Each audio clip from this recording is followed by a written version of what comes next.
आजच्या दिवस पण आम्ही सिटीमध्ये होतो आणि मॉलमध्ये जाणार नाही, असं कधी होईल का?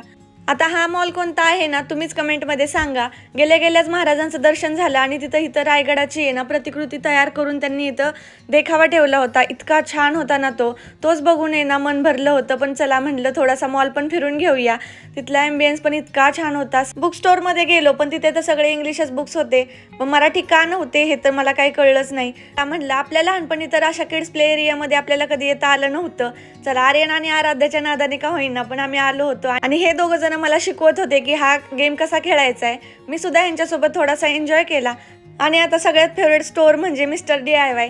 तिथे गेलो आणि आमची तर वेगळी शॉपिंग चालली होती आणि आमच्या संसारी माणसाची तर वेगळी शॉपिंग चालली होती आणि जिथे जावं तिथं ना ह्यांचं क्रिकेट प्रेम काही संपतच नाही. आता गेल्या गेल्या थोड्याशा आमच्या लागणाऱ्या ज्या वस्तू होत्या त्या घेतल्या आणि पण काही गोष्टी ना भरपूरच कॉस्टली होत्या. म्हणजे ज्या बाहेर मिळतात ना त्यापेक्षा जरा दुप्पटच किंमत इथं मला वाटत होती.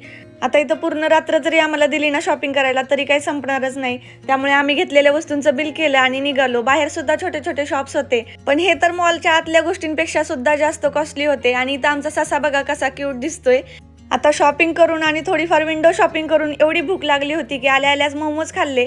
पण त्याने थोडीच आपलं पोट भरणार आहे. आपलं पोट तर आहे ना पाणीपुरीनीच भरतं. पोट म्हणण्यापेक्षा आहे ना मनच भरतं.